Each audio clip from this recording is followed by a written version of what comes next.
And of course, we know TDC 20 meg broadband is at 350 ringgit.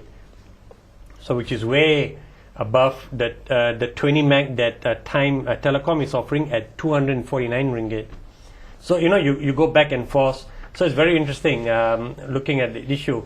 And then we spoke to PCOM also. PCOM has really come forward. I think with their comments they made for this story, they've put their stamp down and established themselves as the absolute champions in this country for bringing down the price of broadband to a level where everybody can afford it. Even Makcik and Pakcik and Aneh, can afford the pricing. So did I miss anyone else out? No, I don't think so.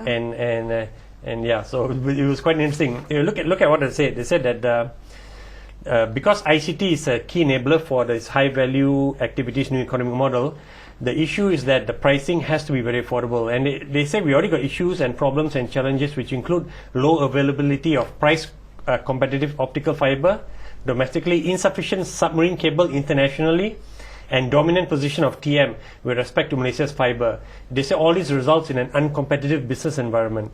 And they said that Unifi's offerings should have been at much higher speeds and much lower costs.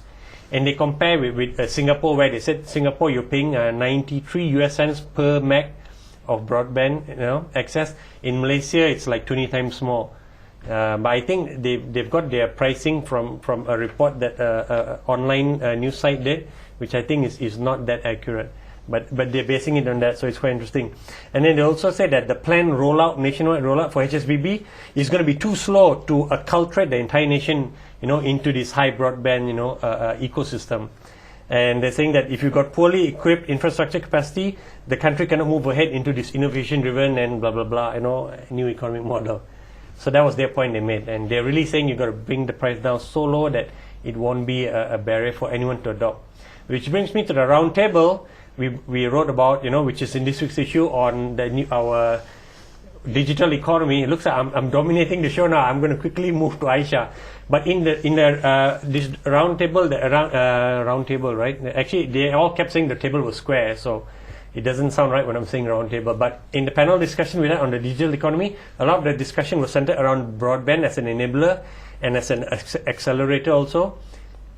We spent so much time talking about the issues that prevented people from using broadband. Cost was an obvious one, but there was also the issue that maybe enough Malaysians are already happy with the broadband that they have at whatever speeds and they don't need more. Because they said there seems to be a disconnect with the number of Malaysians who can afford it versus the number of broadband subscribers we have. So we will it's very interesting for you to go into, read the roundtable and look for the article. I mean, you already would have read the article in this week's issue by the time you look at it.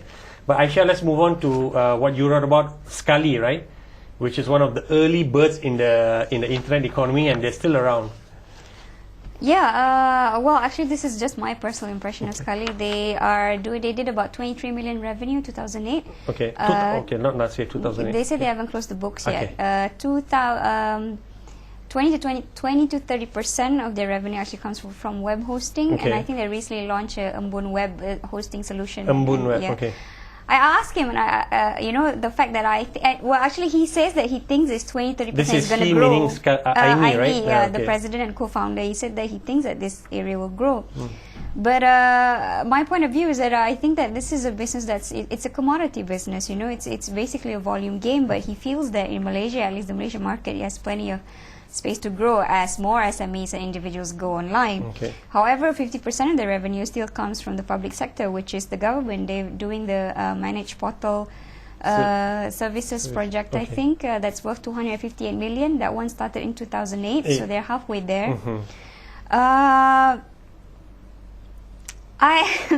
personal opinion of Scully is that I think that Scully will probably, they will definitely stay in this industry for some time. Sure, of course. But I don't think that if you wanna look at growth story, I don't think Scully, definitely Scully is not a story that you want to bet on. They will be there. Slow and steady. I wouldn't even think that slow and steady to build up to something big, but I think that they will just they will be somewhat, Okay, there. I but think don't- if I miss watching, he's going to be disappointed with your opinion because he That's obviously how feels that he's got I mean, I ambitions know of that's them what he being wants, an but MNC. Yeah. I don't feel there's a growth, Okay. like a big Alright, growth yeah. story here. I mean, Okay. it's been 13 years. Yeah. I don't think there's a big growth story here. Okay, Yes. alright. But I mean, they're one of those that have stayed on for some Stayed time. on, So yeah. that's kudos to them. It's pretty hard. Okay, yeah, of course we know. Okay, great. When you talk about that, I was just with the CEO, and he was talking about some of this dirty business that goes on in the industry. So it just gave me some information. I'm just going to start, picking up my phone and dialing up some people and finding out more about it. But hopefully we've got enough that we can bring you a story eventually on it, which should be interesting and quite explosive for everybody to read about. But with that, we're going to end the show. Have a great week ahead with technology, and thank you for watching.